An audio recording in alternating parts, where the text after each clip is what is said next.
This is Timothy Alexander White, Bluetooth Television, your host and master of ceremonies for Festival at Sea 2019. And I'm sitting next to AJ Jamal. A lot of you know AJ Jamal by name, and you also know him by face. This guy is no stranger to comedy. He's no stranger to Festival at Sea. He's been here before numerous times, but he's always welcome. Every time he comes back, he brings something new and something. He's very funny. I'm trying to be pretty serious right now because this is an interview, but I know this guy's not going to let me stay serious because just him laughing brings about this feeling. I'm laughing already. Anyway, AJ, welcome back to Festival at Sea. Timothy the man. 2019, man. Well, hey, I'm so happy to be back. That's back-to-back in a row. I did last time, 2018. So this is one of my favorite cruises of all cruises. Yes, yes. Tell that to everybody. But this is one of my favorite cruises of all cruises. And I just realized, I was thinking, man, I did the Apollo Theater in '89. Do you know how long ago that was? It's been quite a while. That's man. 30 years. Yes, 30 years. I did not know. That's Yeah. when you're having fun. If you somewhere and you having strong. And it goes by that fast. It goes by that fast. It's really good to see you, man. I saw you in the island the other day. In fact, I almost didn't recognize you because you came up on me, and all of a sudden I'm trying to negotiate where we're going, and you surprised me and shocked me. And AJ, and I didn't even know you were going to be there. I got excited about it. I didn't know you were going to be here, and I got excited that he was going to be here. But you know, I remember when I first met AJ, he was on the cruise, and he said a joke. And now some of us take jokes as you set it up. Hey, why did the chicken cross the road? Right? Exactly. It wasn't that kind of a joke. Right. It was when we got on the cruise back then. You had some of the employees of the ship working in the bar, trying to get you to buy these drinks, and they're very pretty, very beautiful. They come around. He said they come around, they offer you these drinks, and he talked about be careful about taking those drinks because if you didn't have good credit on land. That's all he said. And because we knew well, you're not going to have good credit on water. And that was, man, I've been laughing at that joke for so many years because it's the presentation. But you know what's so funny? People been coming up to me, we're talking after 20-something years, telling me my jokes that I said. It's like, I'm Smokey Robinson, they showing me, this is one of your greatest hits. It's like, I'm a comedian, I don't remember jokes. And they will come up, oh man, you did this joke. The lifeboat where you had the vest on, and you was on stage and you cut the lights off and you like, can you see me now? Can you see me? I'm out in the ocean with a life vest, can't nobody see me, and they couldn't see me. And then I blew the whistle. Can you hear it? Can you hear it? I said, that's a shark whistle. I said, don't blow that whistle. It's for sharks. And if you turn on your shark light, the shark is like, there he is. I'm glad he turned on the shark light. It's called a snack light for sharks. Snack light. That's a snack light on your vest. It's for sharks. And do you know the captain the next day say, don't you ever bring my life vest on the ship again. But I had about 10 people this cruise saying, man, I remember the joke you told about the life vest. I was like, that was like 17 years ago. I said, that was a long time, and you remember? And then somebody told me, I don't know if I could do it on your show. I was doing the Michael Jackson. Right, throwing, I remember. Yeah, crotch dust, let's say. And I had 2 people come up to me, oh man, bar dust. And I did that one last year. This is not an interview, I'm telling you now. I didn't even remember doing that. He said, and everybody coming up to me doing like that. Then, oh, that's. I go, yeah, exactly. I said, well, I don't know what Mike was thinking that day, but I don't know what to do now. So I got to sit in my room today, write a whole new 45 minutes. That's why I'm amazed. People should know how amazing Damon Williams is when he walk out on stage and make people laugh. That is not normal. Cause it takes, I'm gonna tell you, it takes a young comedian to do 15 minutes, it takes him at least a year or 2 years. 15 minutes of material. This dude come out every night, hit him with 10, 5, whatever, new material. I told him that one of the things I admire about him is his quick wit. Yeah, he has a very quick wit. It's quick, he can read it. And he reads his audience and he go with it. So I was like, wow. Because I remember one of his signature thing, he used to do the roller skate thing. Right. Now he can't do it because everybody know the roller skate thing, but that's one of his signature jokes. That's so funny. I love this cruise, man. The women are, you know, they've been hanging in. I mean, it's been a nice cruise because people come back like a family reunion. It's a family reunion in the ocean. And that's not every day where people come back and, oh, I see you here. And then, you know, we lose a few, you know, and then, I mean, this is life.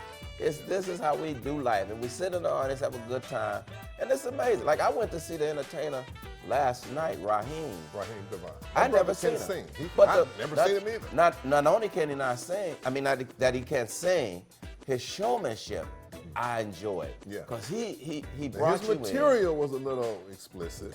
Right. Some of the songs were a little explicit. Yeah. Perform. He can still perform though. Some of the church you had to like oil them up. Yeah.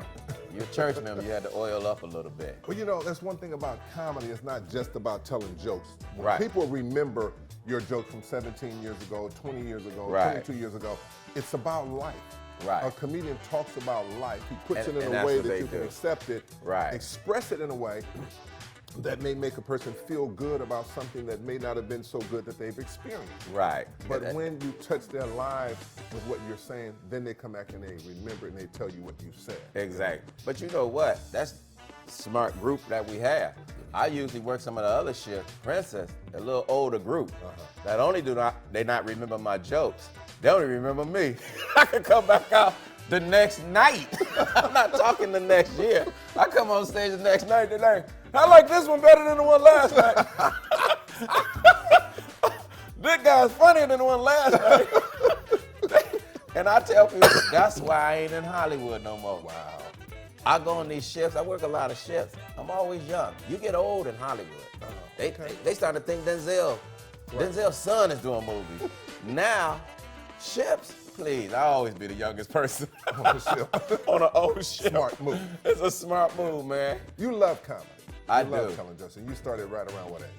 I was class clown in elementary school. I was the funniest person in junior high school.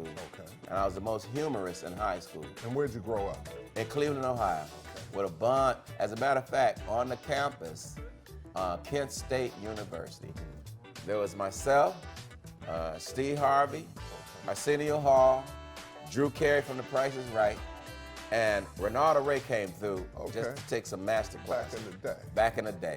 And do you know, it was just a collective of talent that was on that little university. And we remember when Arsenio go, man, I'm gonna leave college. We were like, man, why you gonna quit school? He said, I'm gonna go to LA to be a comedian.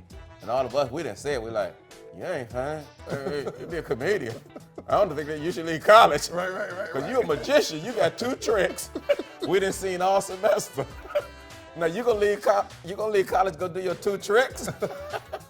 But then the next thing I know, He this got the dude, snap and crackle. oh my Pop. God, he ain't had no pop. He had Yeah. snap and crackle. Yeah. But next thing I know, Arsenio is blowing them up on the midnight special, the Wolfman Jack and all of that. I've met Arsenio too. You met Arsenio? Yes. Got a picture with him in my phone. Yeah. Do you? Yeah, man. Arsenio's an amazing dude. He revolutionized late night television, believe it or not. And he got on that show. Eddie Murphy helped him get on that show. Because I know Arsenio from Cleveland. Right. My daddy wired his daddy's church. My daddy was an electrician. He did the wire into his church. So we go way back. So yeah, that was Kent State. I started comedy. So what happened was when I left Kent, I started working as an engineer. I went to get my master's degree in electrical engineering. And when I got my master's degree, I became an IBM engineer, mainframe back in the day. Okay. And then I started dabbling because I used to try to be in a singer group, you know. All of us thought we were singers. We had our little harmonizing group. Out of the bass. And then I said, you know what? The singer group wasn't working. I said, I want to still be on stage. Right. Everybody said I was funny, elementary, high school, junior high school, whatever. So I'm going to try to do comedy. So one night I go, I'm not going to invite first-time comedians. When you go on stage for the first time, don't invite your family and friends. You're going to go down. They're going to be the one, he ain't funny. So don't go by yourself the first time, because if you don't do well, none of your family and friends know about it. I don't know why comedians say, man, I brought my family and everything went bad. I said, you brought your family? Oh, you ain't going to. First mistake. That was your first mistake. So I went to the comedy club in downtown Cleveland, and I sat next to Drew Carey. That's what I sat next to Drew Carey. I didn't even know he wanted to be a comic. I didn't even know him at Kent. And so we sit down there, and I asked him about his outfit. And I go, man, that's a cool character you do. Who is that? And he go, what you mean character? And when he said that, I go, okay, that's not a character. And you know how you know how you say something after they say He something. already looked like the one of the characters from what is it, Barney? Right. That's it. spiked With the hair and crew stuff cut, like- crew cut hair, black tie. I That mean, cartoon hadn't come out yet. I didn't even. Come on. Maybe that was a him. Yeah. And he's still a good friend. Yeah. Yeah, Duque is a good guy. And so I went up on that amateur night. Whoever would win would get $50. And I dusted them. And I had some jokes, man. I dusted them. I won $50. And you were supposed to get to host the next week. Okay. And so I said, well, I won the $50, but they're like, AJ, we won't need you for the next week. You know, some of that conspiracy theory. So I said, all right. And that's the last time I was down there. I went back to a place called Hilarities. That's in Ohio. Okay. If anybody from Ohio, they know Hilarity. And that's when I started my comedy career. Okay. Then I started inviting people. Then I went to Hollywood. And I walked into, his name was Roy Gerber. He was the manager of Arsenio. So I said, wait, he made Arsenio famous. Right. Bam. Make you famous. He gonna make me famous. Please do. I Googled his, well, not Google, we didn't have Google back then. Right. I researched his office, phone book, whatever. And then I walked into his office, knocked on the door. I said, Mr. Gerber. He go, who are you? I go, I'm AJ Jamal. I'm a good friend of Arsenio Hall. He goes, I hate Arsenio Hall. I said, well, I'm not that good of a friend. Right. We just knew each other. And the reason he hated Arsenio, because Arsenio left him once he got hot and went with Eddie Murphy, manager. And Roy had took him all the way to the point he got hot. And Roy didn't like that, but he did a business move that made sense. And so he goes, so are you funny? I go, yeah, I'm funny. And this is how Hollywood works. Jewish dude. He picks up the phone, call a guy named Lee Solomon in New York. I've heard of his name. Yeah. Lee, I want you to sign this new artist I got. He go, what's his name? AJ Jamal. Lee goes, what kind of name is that? He goes, it's Jewish. Sign him. And he hung up the phone. And I go, whoa, that was pretty gangster. Right. That was pretty gangster. So then he looks at me and go, you're gonna be opening up for the Temptations tonight at the amphitheater. No, tomorrow night at the amphitheater. I go to amphitheater, I'm thinking that's 3,000 seats. Right. He goes, I'm gonna come there and see if you're funny. I go, tomorrow night you want me to open up for the Temptation? The real Temptation? Right, the real one. It's the Temptation. Be there tomorrow night. And so sure I've never enough. heard this story, AJ. This is a good story. Sure enough. Oh yeah, this is the beginning. Sure enough. I get to the amphitheater. I crushed them. I came out because they the dope. One, they didn't know how clean I was. Right. They didn't know I didn't offend the audience. Okay. So I came out, I did my show. Bam, the audience was loving it. And so he looks at me and goes, you are funny. I'm glad I told Lee you was. And that's the beginning of me starting opening up for all the acts. And because I was with William Morris Agency, I opened up for I still been trying to do a book called Opening Act. And that's for all the people I opened up for. Diana Ross for 3 years. I was with Cher, her biggest tour, the Hearts of Stone tour, 36 cities with Cher. My first gig, paid gig, was with, because they from Cleveland, Gerald Levert. They were called the Leverts. And I got $60 for 2 shows. And the second show, they were like, AJ, man, the promoter go, we're going to have to cut you because we don't have enough money for the second show. I go, y'all only give me $60. They said, yeah, but we're going to have to cut you. So I told Gerald, I go, hey, man, I'm not doing the second show. He go, why? The promoter said he don't have the money. He go, how much money were you making? I go, $60. He goes, $60? Gerald reached in his pocket and gave me $60. And he said, do the show. Right. Gerald Levert gave me, that was my first paid gig, $120. That's good. Gerald Levert, and he's been my dude ever since. I missed him too.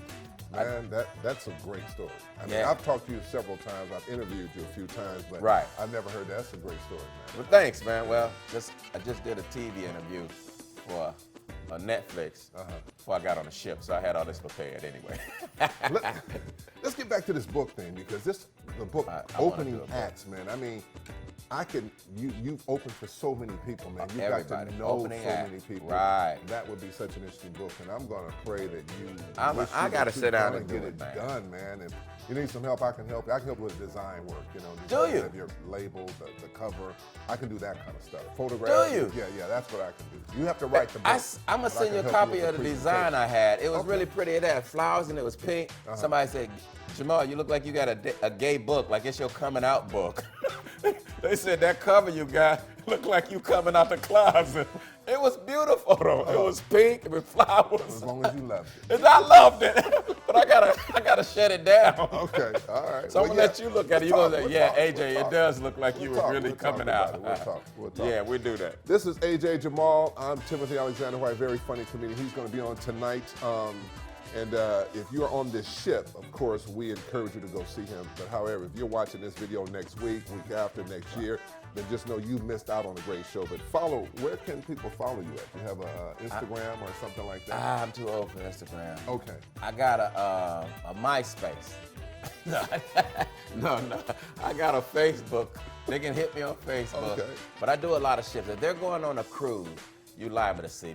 Okay. I love the cruises, man. Well, that's good, man. I love the cruises. Yeah, I do too. 24 years. This is my 24th year. See, they're peaceful. Yeah. I love the cruise. Yeah. And they pay me. $60. Oh, that's hilarious. All right. I'm Timothy Alexander White, AJ Jamal. This is Bluetooth Television. Thank you for watching.